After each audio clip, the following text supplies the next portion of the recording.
Bonjour, on se retrouve pour notre troisième webinaire consacré au tourisme durable. Donc aujourd'hui, on va parler de l'optimisation des achats responsables. Donc, je suis Mathilde Benedetto, consultante tourisme à la CCI du Var, donc qui est la CCI pilote en matière de tourisme dans la région PACA. Donc, je suis accompagnée de Bénédicte Serradey, qui est Bonjour. consultante, qui est consultante en RSE développement durable chez Perseid Conseil. Donc, Bénédicte, est-ce que tu peux passer la slide suivante, s'il te Bien plaît? sûr. Merci. Donc, ces webinaires, ils sont organisés et réalisés grâce au Fonds Tourisme Durable, donc qui est piloté par l'ADEME, l'Agence de la transition écologique. Donc, merci. On est ensemble pendant 1 heure et demie, donc répartis de la façon suivante. Tout d'abord, la présentation interactive animée par Bénédicte, qui sera découpée en 4 grandes parties qu'elle vous présentera dans un instant, et ensuite ponctuée de plusieurs temps d'échange. Et ensuite, je vous présenterai le fonds tourisme durable. Tu peux passer. Merci.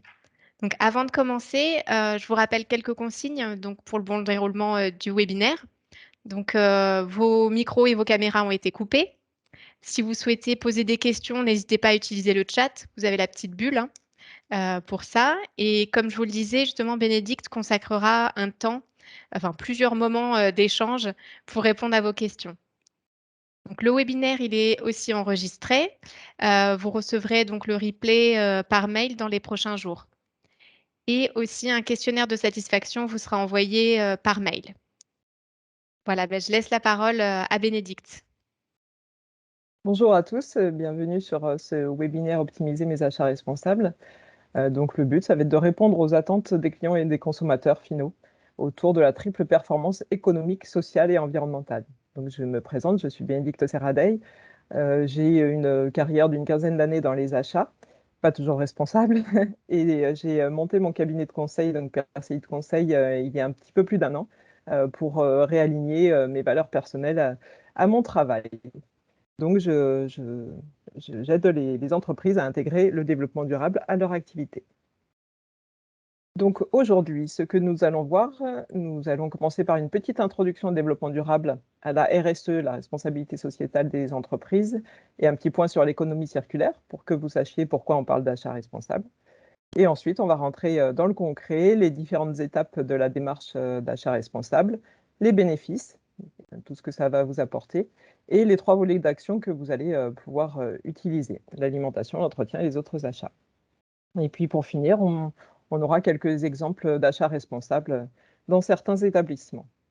Comme vous l'a dit Mathilde, ce webinaire sera entrecoupé de questions-réponses si vous le souhaitez, etc. Alors, on démarre par l'introduction sur quelques notions sur le développement durable, la RSE et l'économie circulaire. Le développement durable, il a été pour la première fois évoqué en 1987. Donc c'est quelque chose qui date un petit peu maintenant. Et la définition de référence, c'est le développement durable est un mode de développement, donc on parle bien de développement, qui répond aux besoins du présent sans compromettre la capacité des générations futures à répondre aux leurs. Donc il y a bien une notion on a un développement économique, mais qui protège le développement économique des générations futures. Donc une notion qui date de 1987. Il est basé sur 3 piliers, l'environnement, l'économie et le social. Donc ce qui est important, c'est de savoir que le développement durable ne tourne pas que autour de l'environnement. Bien souvent, il est associé uniquement au côté écologique, etc. C'est vraiment, la durabilité, elle se situe vraiment dans les 3 piliers environnement, social et économie. Donc, au niveau social, on va être sur du progrès social, c'est-à-dire satisfaire les besoins en santé, éducation, habitat, emploi, prévention de l'exclusion, équité intergénérationnelle, etc. Sur l'aspect environnement, on est bien sûr sur la protection de l'environnement, préserver la biodiversité et les ressources naturelles et énergétiques. Et enfin, sur l'économie, donc le 3e pilier, développement économique, créer des richesses et améliorer les conditions de vie matérielles. Donc c'est vraiment une notion très importante à retenir. Le développement durable, il est basé sur 3 piliers. rapidement, les 193 pays de l'ONU ont signé en 2015 les 17 objectifs de développement durable, ce qu'on appelle aussi les ODD, les 17 ODD. Donc, c'est une injonction en fait à travailler sur ces 17 points pour l'ensemble des pays. Donc là, quand on parle de développement durable, on est souvent au niveau macroéconomique, c'est-à-dire que ce sont vraiment les pays, les politiques nationales et internationales qui travaillent autour du développement durable.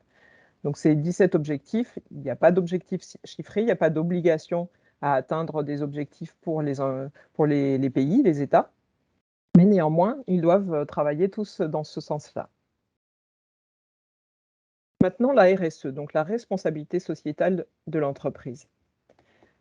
Finalement, la RSE, c'est l'intégration de ces grands principes à l'échelle de l'entreprise, donc à l'échelle microéconomique.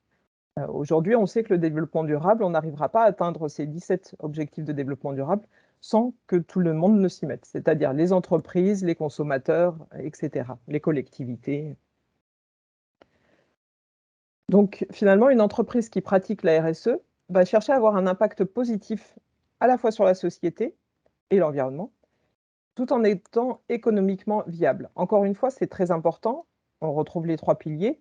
Elle va protéger la planète, protéger la société, mais l'idée, c'est quand même que l'entreprise reste pérenne et rentable. Il n'y a pas de souci avec ça. Donc l'aspect économique est très important aussi. On ne fait pas que de l'environnement, on ne fait pas que du social, on est bien sur l'équilibre des 3 piliers. Donc finalement, ça nous amène à une définition de la Commission européenne qui est la RSE est définie comme l'intégration volontaire par les entreprises de préoccupations sociales et environnementales à leurs activités commerciales et leurs relations avec les parties prenantes. Donc il y a plusieurs notions sur lesquelles on va revenir. C'est une intégration volontaire. Aujourd'hui, les entreprises de moins de 500 salariés n'ont pas d'obligation à intégrer une démarche RSE dans leur entreprise. C'est vraiment une intégration volontaire. Donc, c'est en fonction de votre sensibilité ou des intérêts qu'on verra plus tard. Au-delà de 500 salariés, on a ce qu'on appelle une déclaration de performance extra-financière, des indicateurs RSE que les grosses entreprises sont obligées de rendre. Donc, on intègre des préoccupations sociales et environnementales à nos activités économiques. Donc, on retrouve bien les 3 piliers du développement durable. Et un quatrième point important, c'est la relation avec les parties prenantes. Donc, on parle de dialogue avec les parties prenantes. La RSE, elle ne se fait pas toute seule dans son coin. Elle s'appuie sur les attentes de vos parties prenantes. Alors, qu'est-ce qu'une partie prenante? Finalement, c'est tous les acteurs qui sont autour de votre écosystème. Vous allez avoir vos clients, bien sûr, vos fournisseurs, vos collaborateurs. Ça, c'est les parties prenantes auxquelles on pense spontanément. Mais vous allez aussi avoir toutes les autres acteurs, à savoir la mairie, votre assureur, votre banquier, les associations, les fédérations, etc. Toutes ces parties prenantes-là ont des attentes vis-à-vis de vous, des intérêts, voire même du pouvoir sur votre établissement, votre activité. Et donc, il faut dialoguer avec ces parties prenantes à différents niveaux. En tout cas, elles sont encore une fois des ressources. Vous pouvez vous appuyer dessus, vous pouvez les questionner. C'est toujours très intéressant d'avoir les retours de vos parties prenantes. Voilà pour résumer sur la RSE. On va voir un peu plus concrètement plus tard. Quelques notions sur l'économie circulaire, qui est un moyen finalement d'intégrer la RSE dans l'entreprise. L'économie circulaire, elle s'oppose, si on peut dire, à l'économie linéaire. Aujourd'hui, notre économie, elle est de façon linéaire. On extrait des ressources, on produit, on consomme et on jette. Donc, ce qui pose un certain nombre de de problèmes un peu vis-à-vis des déchets, notamment sur notre ville de Marseille actuellement.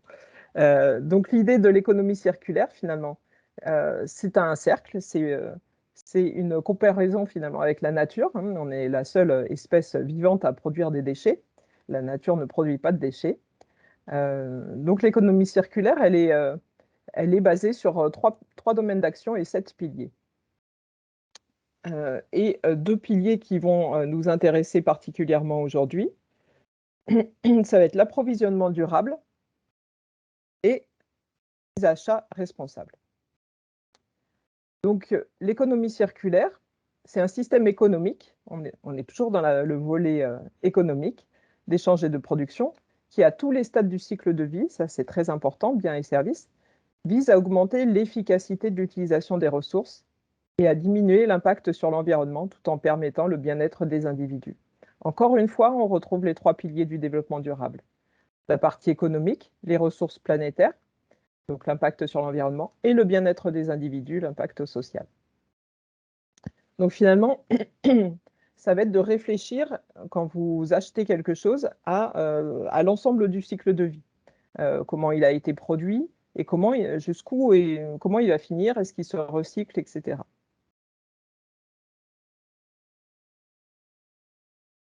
Alors, l'achat responsable finalement, la fonction achat, elle est au cœur de l'entreprise. En moyenne, c'est 50 de votre chiffre d'affaires. Donc c'est une part importante, d'amélioration finalement quand on parle de RSE. La fonction achat, elle est aussi en relation avec toutes les autres, fonctions de l'entreprise, notamment les fournisseurs bien entendu, hein. C'est un gros volet des achats responsables. Et c'est un bon vecteur de sensibilisation et de changement des pratiques. La RSE, c'est un vrai changement de pratique, en interne comme en externe. Vous allez voir que ça va impacter aussi vos fournisseurs, voilà, vos clients, vos collaborateurs. Donc finalement, mettre en place des achats responsables, c'est un très bon levier pour décliner une politique de responsabilité sociétale au sein de votre organisation. Alors, qu'est-ce qu'un achat responsable pour résumer? On retrouve les 3 piliers du développement durable. Donc sur l'aspect environnement, on va réduire l'utilisation des matières premières, éliminer les substances, toxiques ou dangereuses, minimiser les impacts de la fabrication, réduire les consommations d'énergie, optimiser les moyens de transport, opter pour des emballages recyclables. Ça, c'est sur le volet environnement. Sur le volet, économique, un achat responsable, ça va être de lutter contre le gaspillage, améliorer la durée de vie des produits et raisonner en coût global. On reviendra sur cette notion de coût global, un petit peu plus tard. Enfin, sur le troisième volet, l'aspect social, améliorer les conditions de travail des salariés, collaborer avec d'autres acteurs économiques et opter pour des achats locaux. Voilà. Et encore une fois, la durabilité, elle se situe au centre. Il faut vraiment qu'il y ait un équilibre sur ces 3 piliers. Donc finalement, il faut repenser l'acte d'achat, c'est-à-dire revisiter ses besoins, intégrer des critères environnementaux et sociaux dans une logique de cycle de vie et de coût global. Donc la définition des achats responsables selon la norme ISO 20400, qui est certifiable, si vous le souhaitez. Un achat responsable est un achat dont les impacts environnementaux, sociaux et économiques, on retrouve nos 3 piliers, sont les plus positifs possibles sur toute la durée de vie du cycle de vie, pardon, et qui aspire à réduire le plus possible les impacts négatifs. Donc on est bien sur, cette notion de circularité et de réduire les impacts négatifs. Voilà pour une longue introduction sur les achats responsables. Alors, comment on met ça en pratique dans votre établissement? On va commencer, d'ailleurs c'est, à peu près le même système que de mettre en pratique une démarche de responsabilité sociétale au sens, large. On commence par identifier les volets prioritaires. Donc entre ces 3 piliers, économique, social ou environnemental, quel est le volet prioritaire selon vous, selon votre établissement? Il faut savoir qu'une démarche, elle est vraiment sur mesure. C'est pas du copier-coller, donc c'est vraiment, quelque chose qui va vous ressembler. Donc le volet prioritaire de l'un ne va pas être, forcément le volet prioritaire de l'autre. Donc on identifie nos volets prioritaires.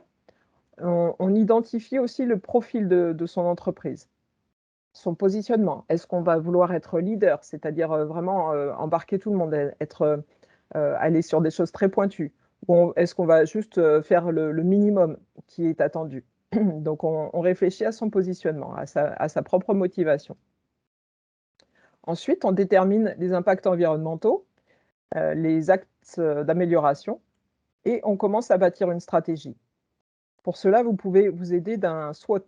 Donc, si vous ne connaissez pas, donc c'est un terme anglais qui consiste à identifier en fait les forces et faiblesses en interne de votre établissement et les opportunités et menaces, donc en externe, sur votre secteur.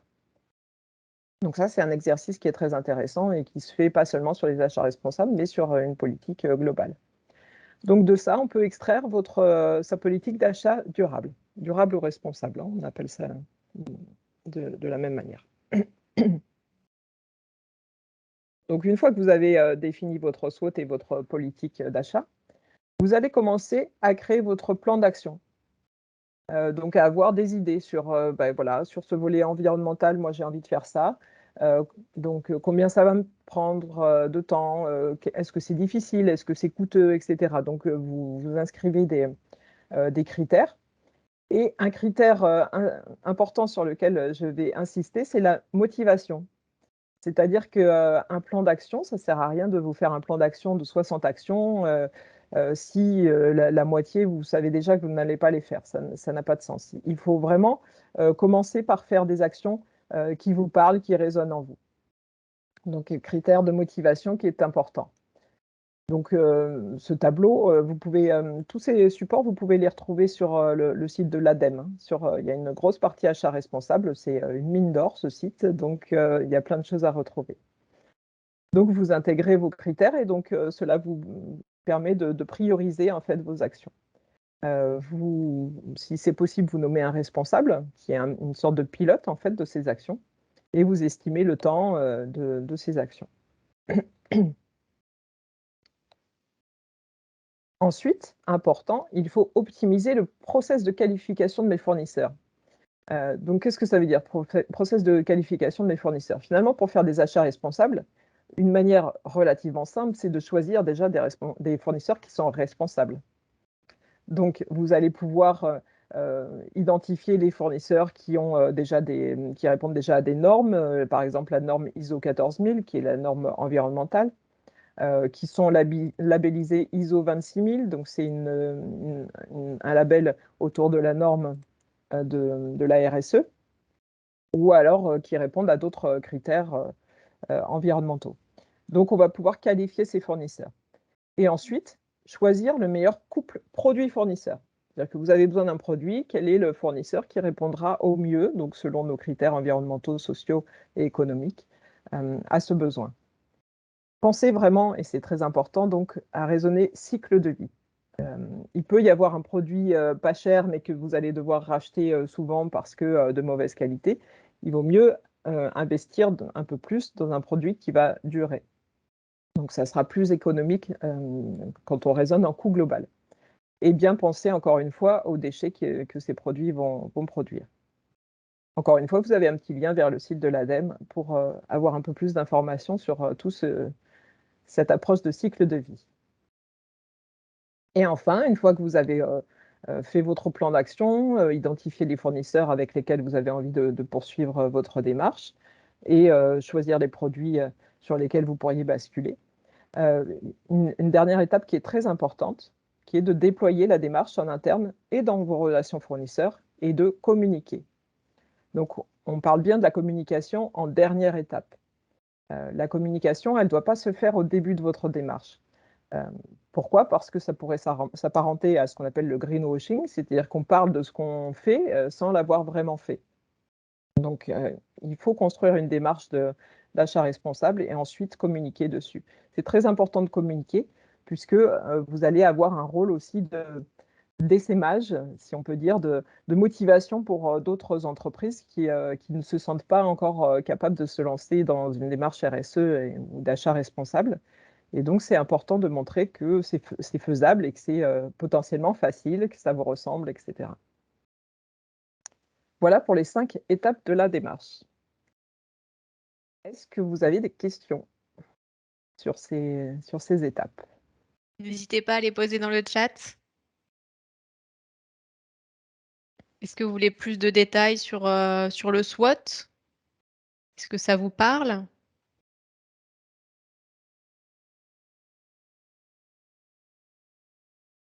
Est-ce que vous-même, vous en avez déjà réalisé?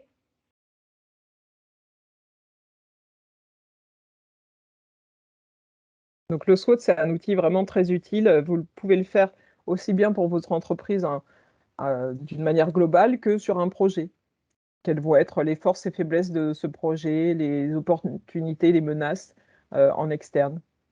En menace, bien entendu, aujourd'hui, on a la menace de la pandémie. Donc ça, c'est une menace externe.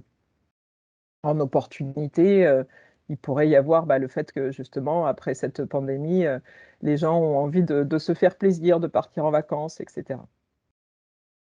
Et des forces et faiblesses en interne, votre force, ça peut être votre emplacement, ça peut être votre équipe, vos faiblesses, ça peut être la concurrence, etc. Donc c'est très intéressant de faire ce SWOT pour analyser un petit peu votre entreprise d'un regard, de prendre un peu de recul finalement, et de réviser ce SWOT au bout de 6 mois, par exemple. Dire, est-ce que il y a des choses qui ont changé? Est-ce que j'ai pu travailler sur mes faiblesses? Et voilà, donc capitaliser sur ce SWOT. Bon, bah, écoute, on n'a pas de questions. On peut On passer à continue? la partie suivante. Alors, les bénéfices. Ben justement, on va encore vous, vous donner la parole. À votre avis, quels sont les bénéfices concrets des achats responsables? Est-ce que quelqu'un veut prendre la parole ou répondre dans le chat?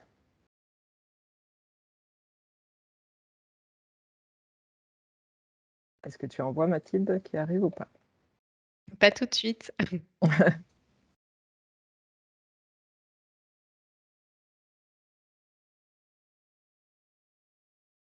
Alors, la possibilité d'obtenir un label type clé verte, Oui, Feel Good Factor. oui. L'obtention d'un label, effectivement, c'est intéressant. C'est vraiment la dernière étape, hein.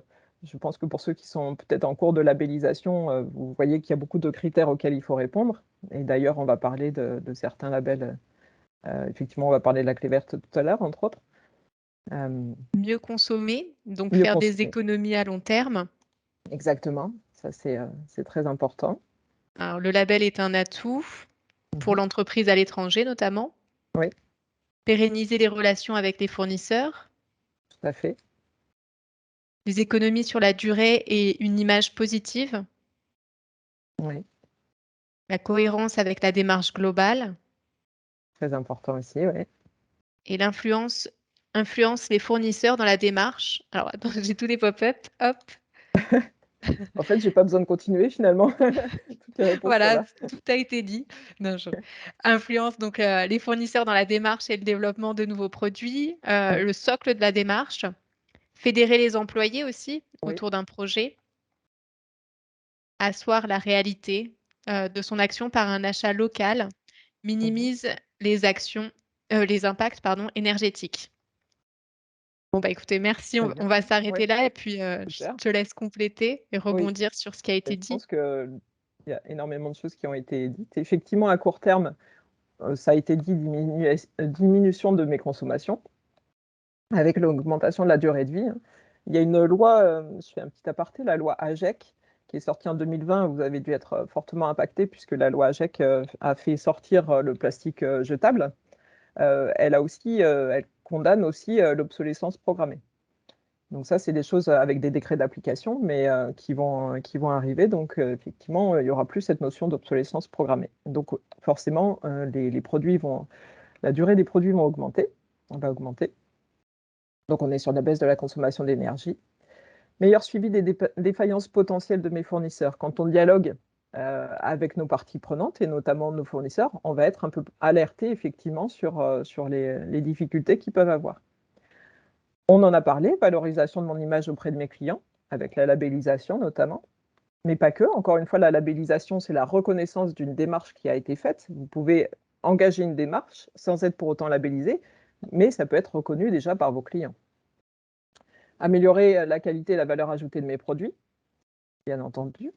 Anticiper des évolutions réglementaires sur l'environnement. Encore une fois, quand vous allez dans cette démarche d'achat responsable, vous allez veiller en fait aux prochaines réglementations, et il y en aura. Il y a des taxes carbone, il y a des choses qui se mettent en place.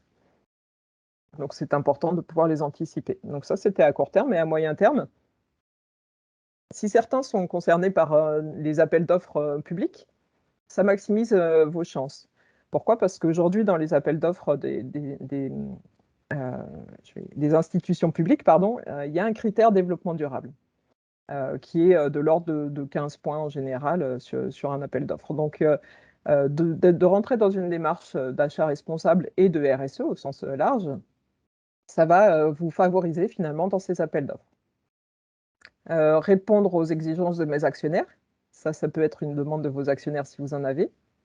Ça va sécuriser vos relations, fournisseurs, ça je pense que ça a été dit, avec donc une réduction du risque de litige avec vos fournisseurs aussi. Encore une fois, quand on est dans le dialogue et dans la pérennité, ça avait été dit aussi, ben, il y a moins de litiges et de difficultés, donc pareil sur le risque de défaillance fournisseur et la sécurisation des appros. Et ça a été dit aussi, la fédération de vos collaborateurs autour de ce projet, d'entreprise. Ça, c'est très important. Aujourd'hui, 75 des ce qu'on appelle les millennials, ceux qui sont nés, dans les années 2000, ont envie de travailler dans une, entreprise qui se soucie de l'environnement et de l'homme. Donc effectivement, pour, attirer des talents, pour les maintenir dans votre entreprise, cette démarche, elle est très intéressante. C'est vraiment quelque chose qui va fédérer autour de ce projet. C'est vraiment un projet d'entreprise commun. La RSE, les achats responsables, ça va vraiment être votre stratégie d'entreprise et tout, dorénavant, découlera de ça. Aussi bien votre stratégie marketing que votre stratégie, RH et cetera. Et un point effectivement très important, tout ça va vous permettre de vous différencier de vos concurrents. Donc développer des avantages concurrentiels, favoriser l'innovation, vous allez trouver plein de nouvelles idées et améliorer l'image de l'entreprise, on en a parlé. Voilà pour les bénéfices concrets. Vous en avez cité beaucoup, je vous félicite. Alors, concrètement sur les volets d'action, alors comment on peut intégrer, dans une démarche d'achat responsable, dans votre établissement? Déjà, premier volet, l'alimentation. L'alimentation, c'est la première cause de destruction de la biodiversité. Donc c'est un poste important des émissions de gaz à effet de serre. Vous savez que ce sont ces émissions de gaz à effet de serre qui provoquent le réchauffement de la planète. Hem, donc entre 22 et 37 des émissions totales. Les suivantes, c'est l'industrie, le chauffage des bâtiments et cetera. Face à ces enjeux, donc voilà, on a besoin d'une prise de conscience générale et un changement des habitudes alimentaires. Donc ça, c'est très important. L'alimentation, c'est votre premier volet d'action.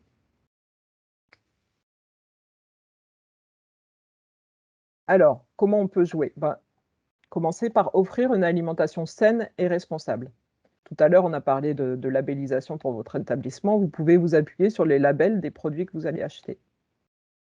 Le 1er, celui avec la feuille là, c'est le label bio européen qui est le plus répandu. Ensuite, vous allez avoir, donc celui, d'agriculture biologique que vous devez connaître aussi sur les produits bio. Déméter, c'est un label qui combine le respect du cahier des charges bio avec celui de la biodynamie. Donc, vous allez le trouver sur le vin, notamment. Et le label Fairtrade, pardon, qui s'appelait, anciennement Max Havelaar. Donc qui est aussi, connu, par rapport à l'aspect, éthique, équitable.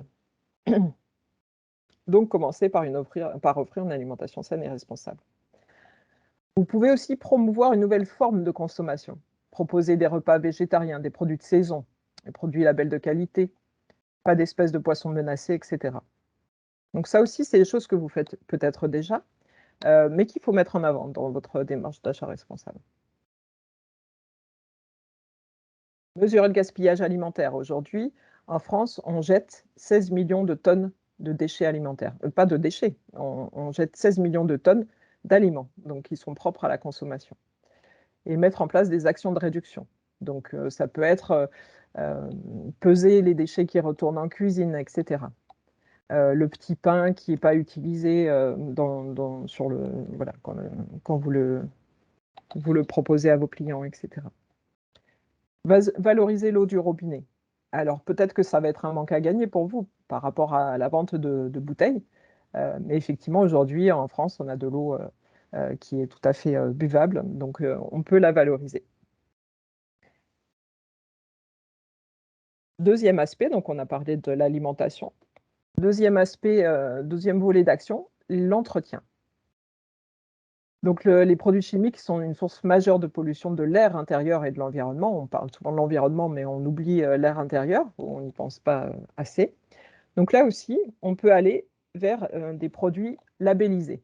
Donc ça peut être des produits écolabel, donc ça c'est un label européen, ou et EcoCert. Donc c'est des produits qui vont être moins impactants pour l'environnement et la santé de vos employés. Vous pouvez utiliser des méthodes de désinfection non chimiques, comme le nettoyage à la vapeur. Donc c'est un investissement intéressant, le nettoyage à la vapeur, et écologique, hein, c'est une alternative économique en eau par rapport au seau et à la serpillière. Et ça évite l'utilisation de produits chimiques, qui sont souvent allergènes.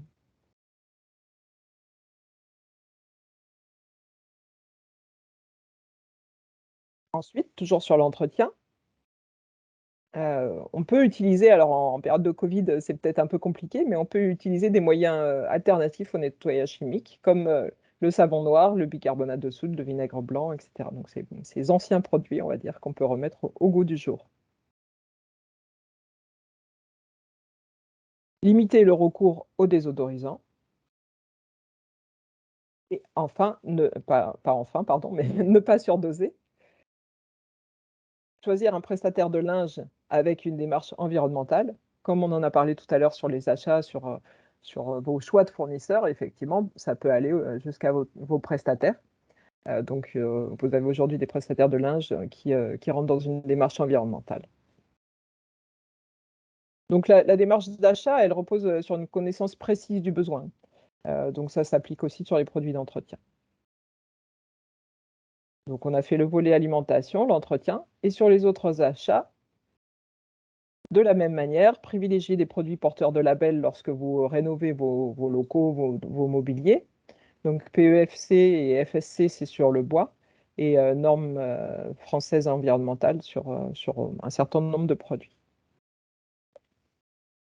Privilégiez des produits de papeterie porteurs d'un écolabel, notamment l'écolabel Imprime Vert. Sur vos petits produits d'accueil, partez sur des produits d'accueil locaux ou de la même manière porteurs d'un écolabel. Et sur la bureautique, par exemple, choisir du matériel Energy Star.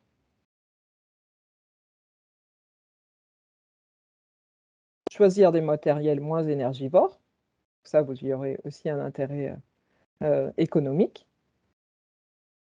Choisir un label écologique pour le linge, le coton bio par exemple, le lin ou le bambou qui sont moins consommateurs d'eau et de pesticides. Donc là aussi, vous pouvez retrouver des labels. Donc tous ces labels vous orientent en fait sur. Et valoriser le linge lorsqu'il n'est plus utilisé, donc le transformer par exemple en torchon, en protection des plantations, etc., plutôt que de le jeter.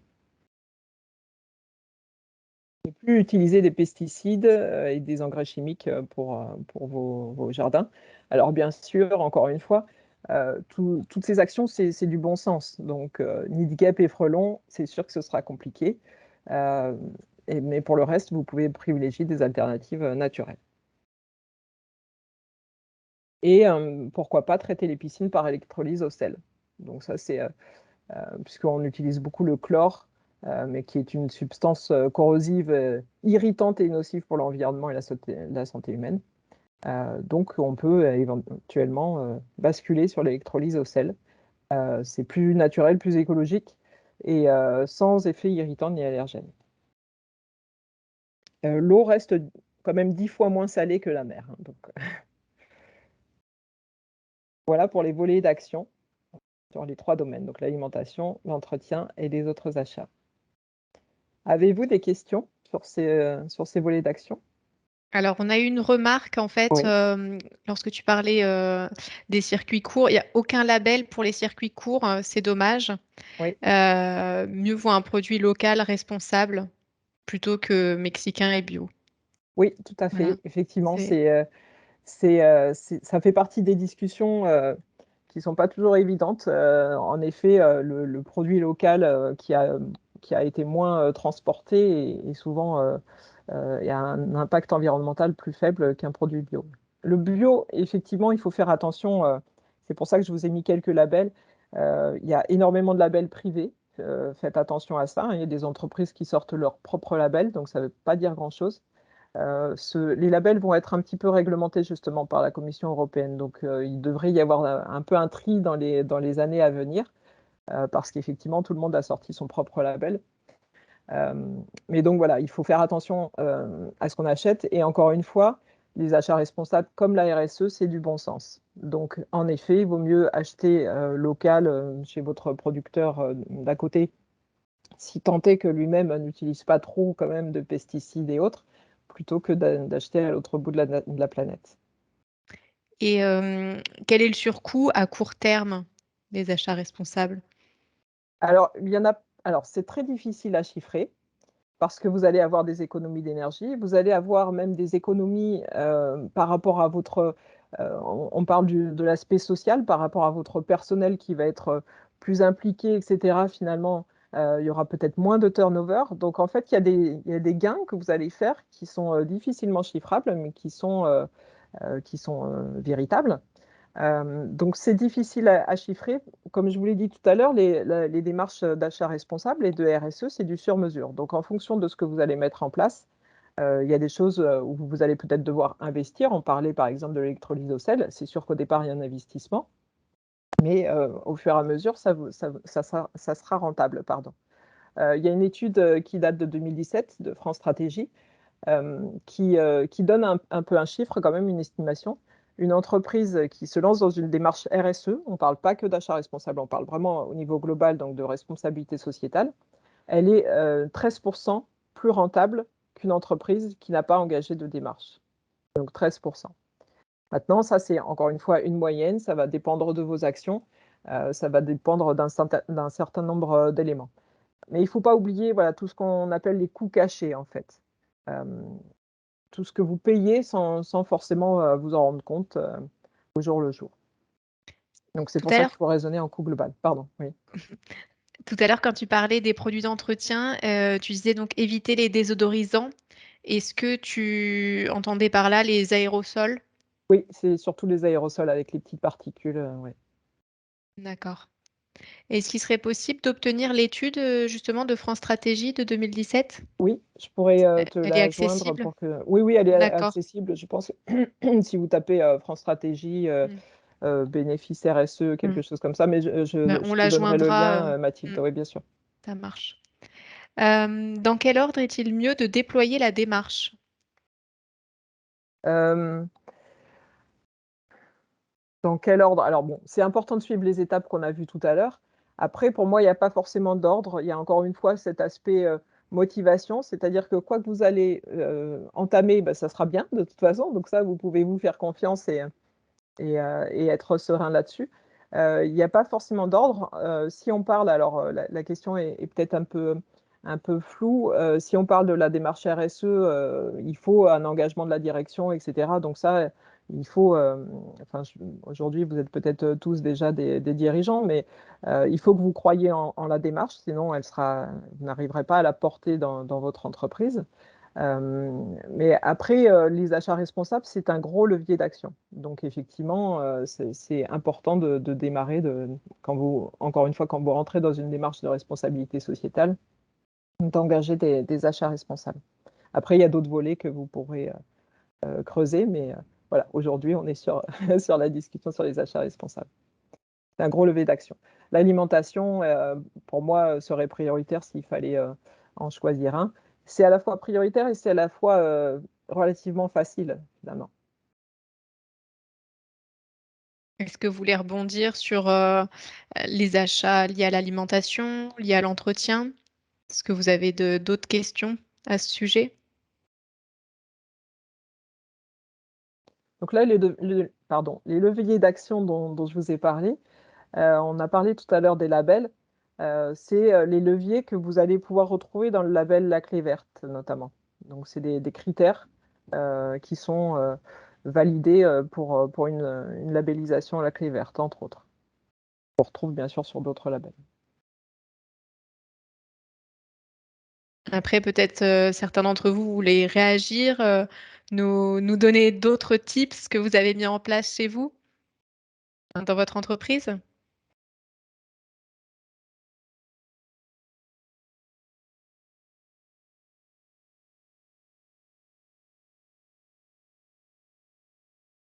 Écoute, pour le moment, plus de questions. D'accord. On peut Bah, poursuivre. justement, peut-être que ça va donner des idées. On a bien avancé. Je vais vous présenter trois exemples d'achats responsables. Peut-être que ça fera écho et que certains ensuite pourront partager leur propre démarche, parce que je suis convaincue, bien souvent d'ailleurs dans une étape de RSE, on fait ce qu'on appelle un diagnostic RSE.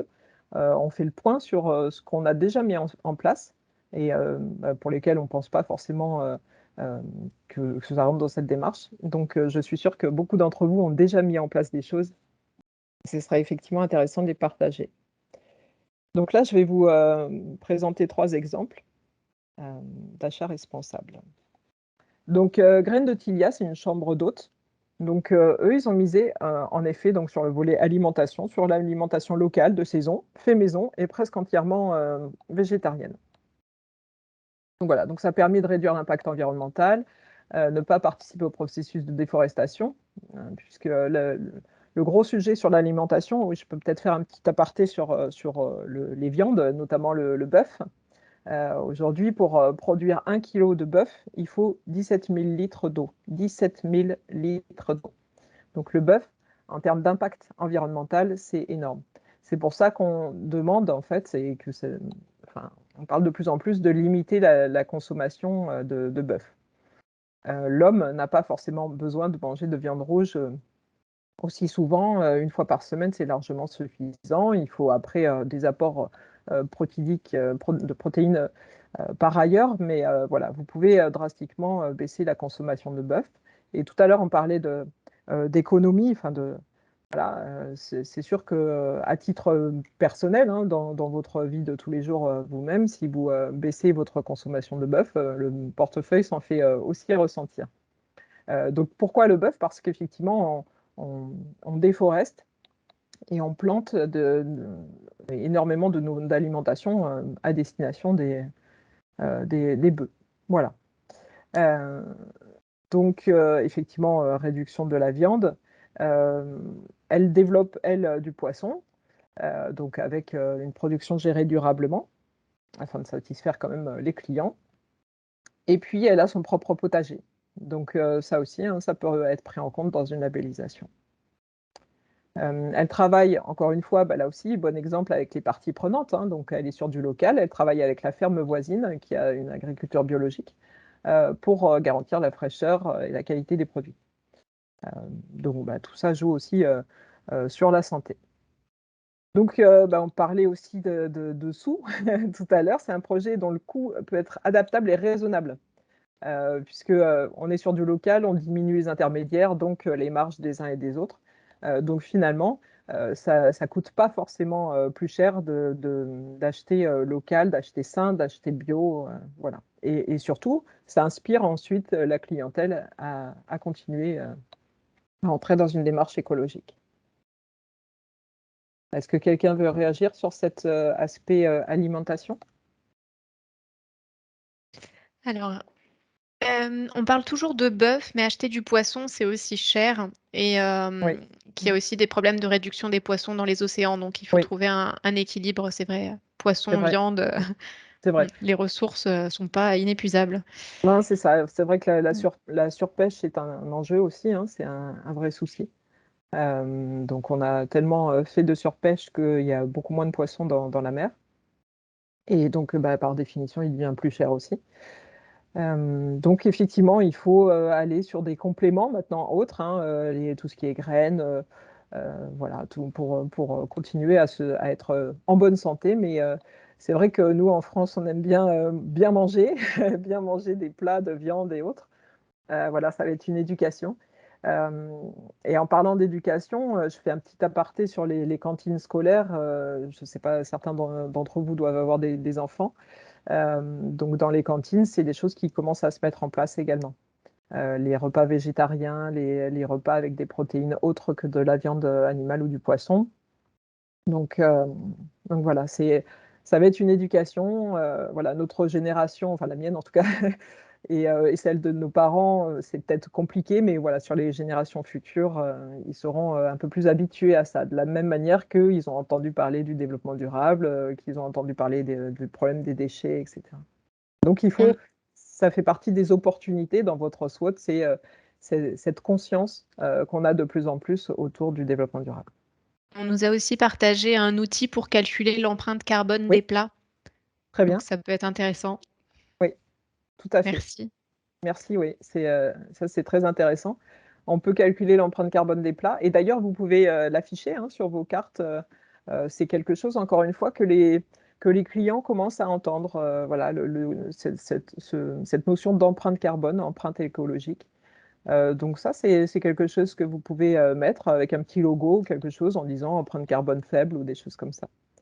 Ça, c'est très intéressant. Et après, à titre personnel ou même pour votre établissement, vous pouvez aussi calculer l'empreinte carbone de votre établissement ou de vous-même. Sur l'outil de l'ADEME, ça s'appelle Nos gestes climat. Voilà, vous calculez votre empreinte carbone. Ça vous permet de voir sur quel volet de la RSE, du développement durable, vous pouvez agir. Ça peut être sur le transport, ça peut être sur plein de choses. Mais Et beaucoup sur l'alimentation. pour revenir sur les poissons aussi, c'est vrai que c'est préférable de choisir des poissons de saison.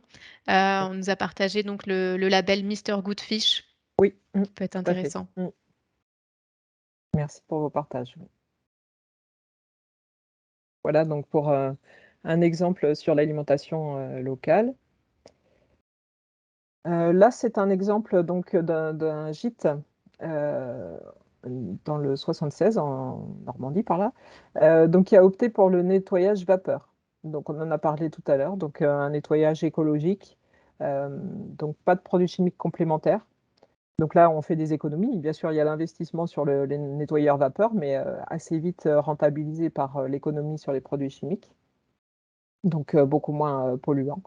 Euh, voilà, donc ça dégraisse, ça nettoie en profondeur, donc c'est plus efficace. Donc là, ben, un nettoyeur professionnel, c'est entre 500 et 3000 euros. Est-ce que quelqu'un a opté pour le nettoyage vapeur, peut-être?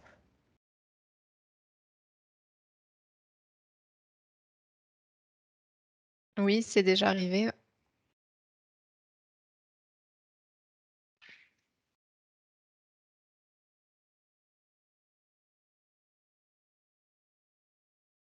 Donc pas de Un retour hébergeur. Oui, Si deux participants, ouais.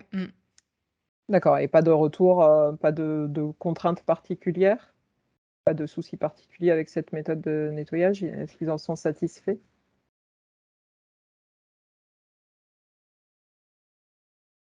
Est-ce que vous avez vu une différence sur le linge et aussi en Que économie d'eau? c'est les surfaces. Ouais. Au contraire, c'est rapide.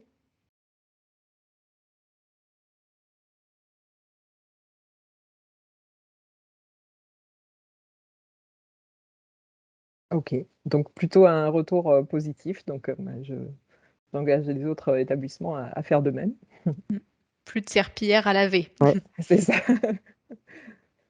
C'est pareil à la maison, hein, vous avez des nettoyeurs vapeur qui sont, euh, qui sont assez maniables pour la maison également.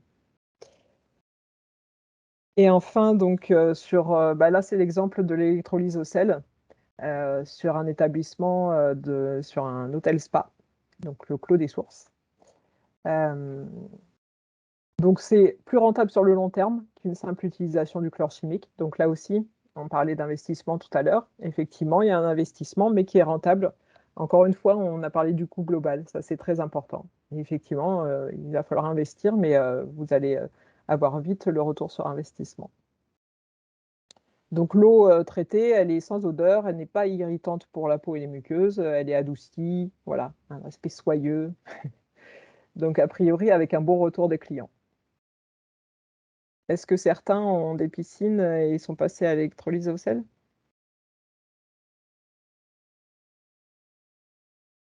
En attendant qu'on ait des réponses Ouais. à ce sujet, juste une personne qui rebondit sur tout à l'heure le nettoyage vapeur. Est-ce que ça peut fonctionner en cuisine? HACCP. Ouais, ça, il faudrait que je vérifie. D'accord. Peut-être pas sur l'ensemble des surfaces. Et pour l'électrolyse, est-ce que du coup, donc il y a des personnes qui l'utilisent depuis longtemps, est-ce que c'est valable pour des piscines de camping? Ah oui, oui, tout à fait. Oui, oui, ça peut être dimensionné.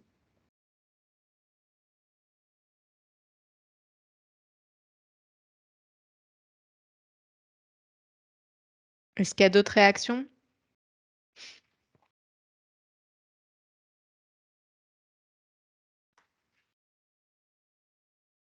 Donc là, le chlore va fortement augmenter hein, dans les semaines et mois à venir. De toute façon, toutes les ressources qui sont, bah, qui polluent hein, d'une manière générale vont augmenter du fait de la taxe carbone, de d'un certain nombre de choses. Donc effectivement, il vaut mieux, justement, encore une fois, anticiper ces changements réglementaires et de taxation et passer directement sur des solutions plus responsables. Euh, Ça vous évitera d'avoir des fortes hausses sur les produits d'entretien notamment. Le chlore, il va prendre, dans ce que j'ai entendu, il va prendre 30% hein, cette année. Donc c'est pas rien pour ceux qui ont des grandes piscines.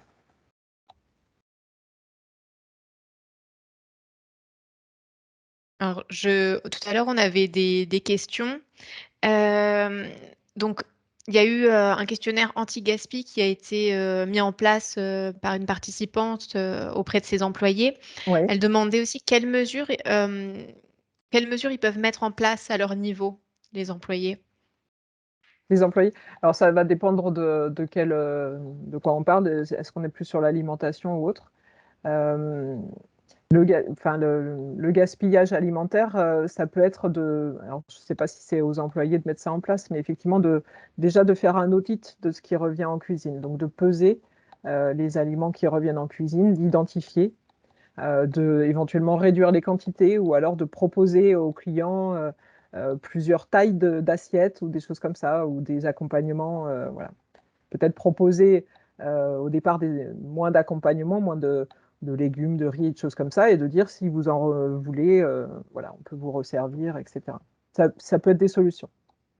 Après, sur les produits d'entretien et autres, il y a tout un aspect éco-geste qu'on peut mettre en place, donc sur la juste utilisation de besoins. Vos employés peuvent être formés à l'utilisation des produits. Voilà, encore une fois, utiliser la juste dose si vous utilisez encore des produits chimiques pour vraiment limiter. Donc, toutes ces formations sur les éco-gestes, que ce soit en cuisine, que ce soit au niveau de l'entretien, etc. Ça, c'est aussi très important. En fait, c'est de la sensibilisation. Hein. C'est vos collaborateurs feront spontanément ce qu'il faut s'ils savent pourquoi ils le font. Donc ça, c'est très important de partager. On l'a vu, hein, vos collaborateurs, ce sont des parties prenantes. Donc c'est important de les impliquer dans cette démarche-là, qu'ils comprennent pourquoi vous vous lancez là-dedans. Vous ne pouvez pas juste décider, tiens, hop, je vais mettre en place les achats responsables et tout le monde va s'y plier. Il faut vraiment que ce soit quelque chose qui fédère vos équipes et qui comprennent pourquoi ils le font. Une personne qui rebondissait sur enfin, les produits d'entretien. Lui, il a supprimé tous ses produits d'entretien. Il a mis en place l'ozone à queue au sein de son hôtel. D'accord, ouais, c'est bien, c'est innovant. Ouais. Est-ce Et que regarde. tu peux nous en dire un peu plus Alors, à sur ce l'ozone à sujet? queue, je ne suis pas assez spécialiste du sujet, mais pareil, je vais voir un petit peu ce Ça que je marche. retrouve sur, sur cet aspect-là.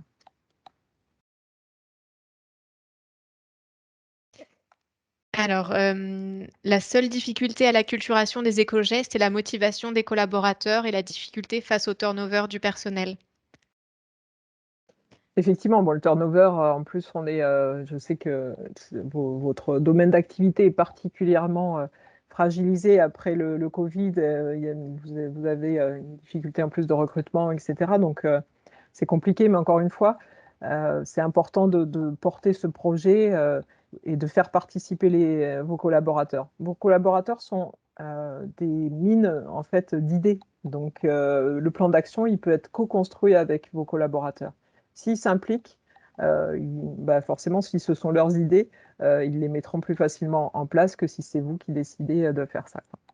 Donc c'est important de les intégrer. Le turnover, encore une fois, voilà, la responsabilité sociétale de l'entreprise peut être un moyen de retenir aussi vos collaborateurs. Et puis sur les économies, sur les éco-gestes et autres, pourquoi pas les challenger en fait, leur dire bah voilà, si on économise, je vais dire comme ça au hasard 10% de produits suite à la formation éco-gestes, pourquoi pas leur rétribuer un chèque cadeau ou quelque chose par les économies que vous ferez sur l'utilisation et sur l'achat des produits. Donc encore une fois, tout ça, ça se co-construit. C'est des choses qu'il faut partager avec vos collaborateurs. Apparemment, l'ozone, c'est pas suffisant pour, nettoyer, en Ah, cuisine. d'accord. Et je consulterai la réglementation là-dessus, si vous voulez, je la partagerai. Et justement par rapport à la cuisine, est-ce que le titre de maître restaurateur, met en place, justement, des actions? Est-ce qu'il y a une démarche RSE qui est intégrée dedans? Pareil, ça, j'ai pas la réponse. Je me renseignerai, maître restaurateur. Aujourd'hui, de toute façon, tout ce qui est labellisation, ça passe forcément par du développement durable, hein. Voilà, c'est une notion qui est intégrée, donc je vérifierai sur cette notion de maître restaurateur.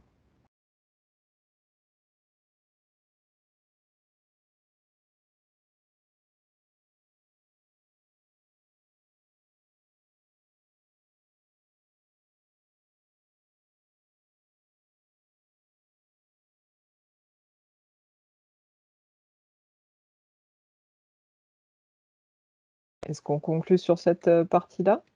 Il n'y a plus d'autres remarques? Est-ce que vous avez d'autres questions?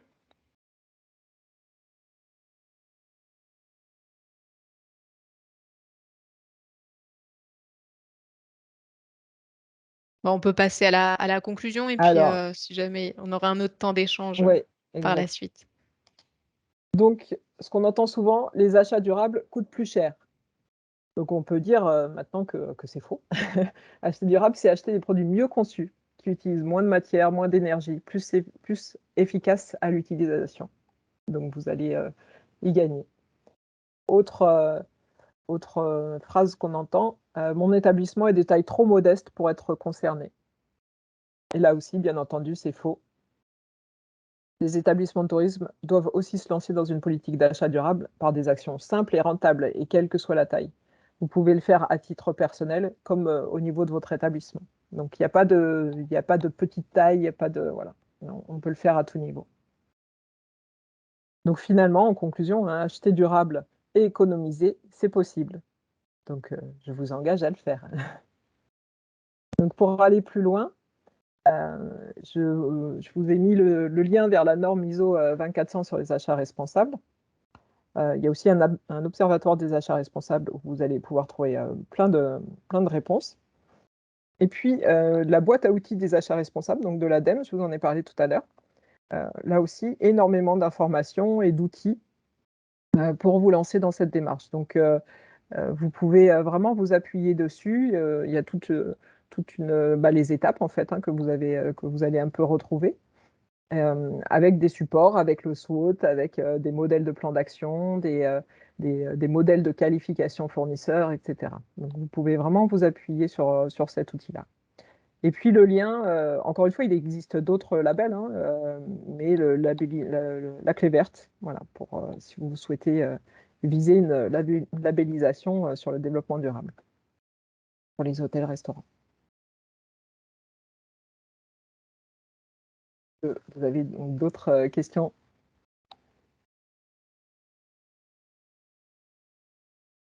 Pas d'autres questions?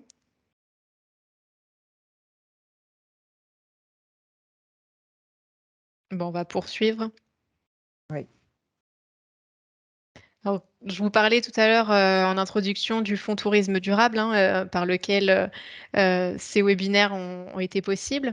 Donc, le fonds tourisme durable, c'est un dispositif qui est piloté par l'ADEME, donc l'Agence de la transition écologique. Euh, et comment dire, c'est un dispositif qui s'inscrit dans le cadre du plan France Relance. Donc, il est déployé par les CCI territoriales dans vos départements et aussi par les parcs naturels régionaux. Donc l'objectif du fonds, c'est de soutenir les hébergeurs et les restaurateurs via des aides euh, donc sur des territoires ruraux pour mettre en place une démarche vers le tourisme durable. Et donc, pour ça, il y a deux actions. Le diagnostic qui est réalisé par un conseiller de la CCI et qui aboutit sur un plan d'action opérationnel. Donc, c'est un diagnostic qui est gratuit. Vous repartez avec votre plan d'action opérationnel. Donc, c'est très utile pour justement voilà, imaginer des actions auxquelles vous n'auriez pas pensé et aussi pour hiérarchiser ces actions. Et en plus de ça, vous pouvez demander un financement pour enfin, une partie des coûts d'investissement liés à la transition écologique. Donc, dépêchez-vous, n'hésitez pas à contacter vos conseillers. Donc, tu peux passer Oui. la slide suivante. Merci. On vous a mis donc le lien du replay qui était consacré justement au fonds tourisme durable. Donc, je vous le remettrai dans le chat juste avant de quitter. Et aussi, vous le retrouverez par mail avec le replay de ce webinaire.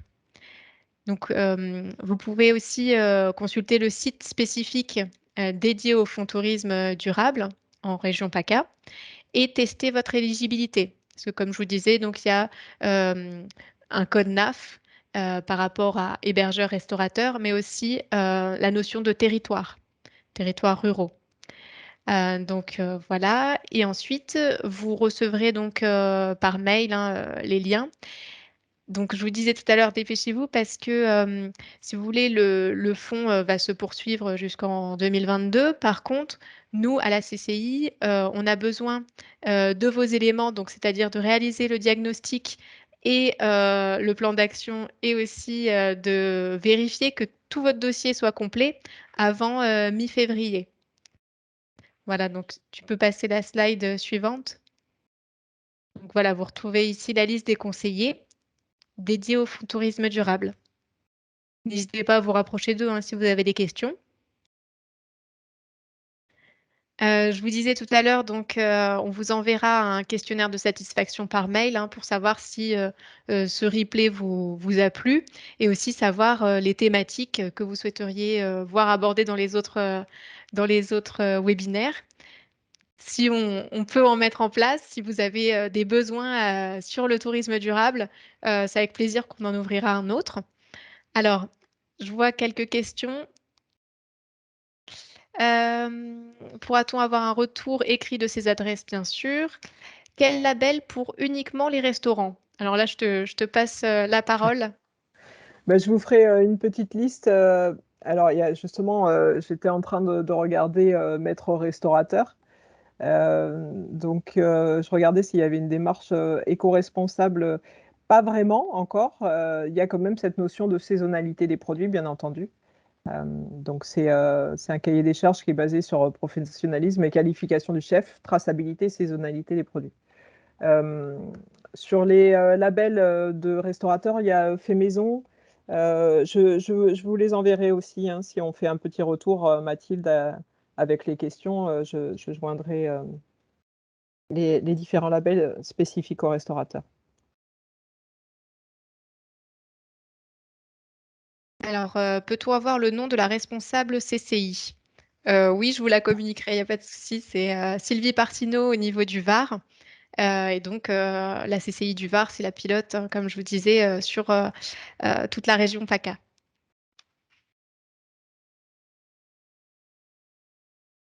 Est-ce qu'il y a d'autres retours?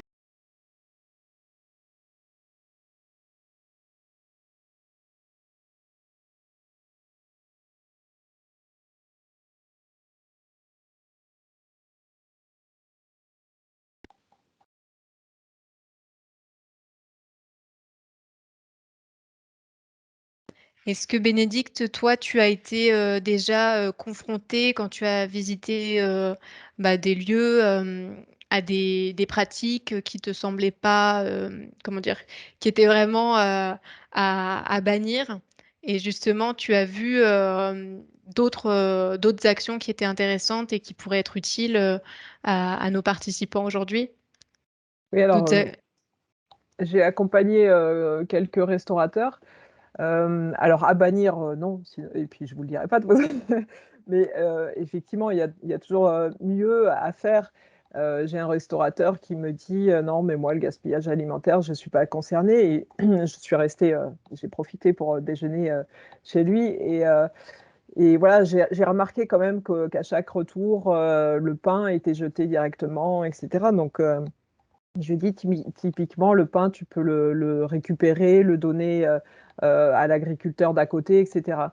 D'ailleurs, ça me fait rebondir, oui, sur un restaurant que j'ai accompagné à Lambesc, qui lui a des poules déjà. Donc, effectivement, tous ces déchets partent au niveau de ces poules et aussi au niveau de l'agriculteur d'à côté. Donc, voilà, il y a un procédé. Un échange de bons procédés avec l'agriculteur d'à côté.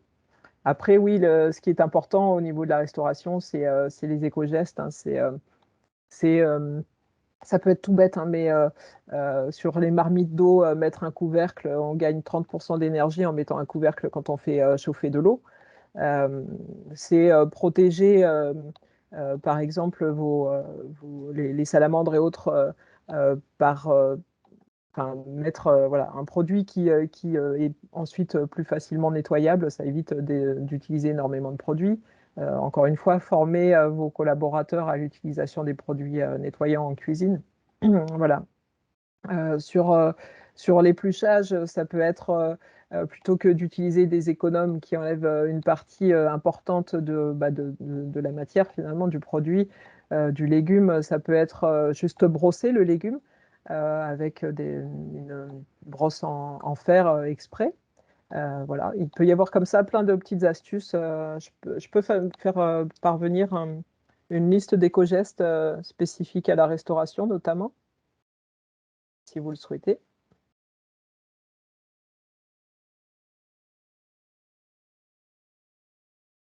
Après, c'est sûr qu'en restauration, selon votre emplacement, ça peut être compliqué. Vous devez devoir faire appel peut-être à des grosses centrales type métro et autres, hein. On ne peut pas tout acheter en local, on ne peut pas tout acheter à proximité. Et voilà, l'idée, c'est déjà la RSE et la démarche d'achat responsable, ce sont vraiment des démarches d'amélioration continue, donc de petits pas. Donc, on fait petit à petit. Et petit à petit, on se fixe des objectifs plus importants. Mais encore une fois, chacun fait sa part, chacun fait son petit bout, et puis voilà, ça se développe et on s'améliore tous ensemble.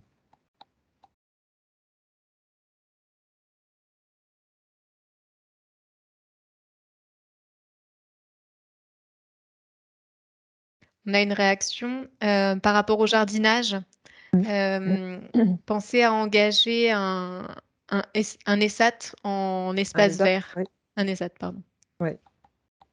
Oui, tout à fait. Donc les ESAT, c'est ce qu'on appelait avant les CAT, hein, donc c'est établissements, je ne sais plus la définition des ESAT, mais en tout cas, c'est des établissements qui font travailler les personnes en situation de handicap. Ouais. Donc effectivement, l'aspect social là-dessus est très intéressant, ouais. Faire travailler les ESAT. En plus, vous avez, en faisant travailler les ESAT, vous avez une minoration de votre taxe AGFIP. Vous avez 6%, je crois, à reverser euh, sur cet aspect-là si vous n'employez pas de personnel handicapé.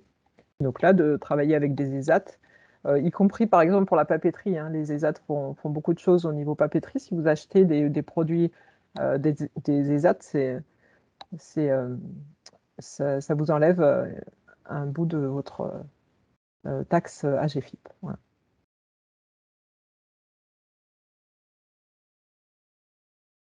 Bon, s'il n'y a plus d'autres réactions, on va se quitter là. Je vous laisse encore quelques secondes.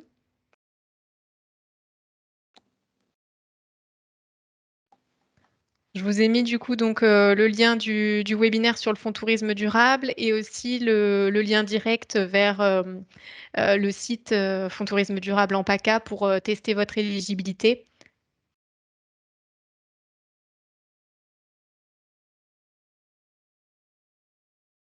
Bah écoutez, je vous remercie beaucoup. Je vais vous dire au revoir. Merci à tous de votre participation active. Merci pour vos questions.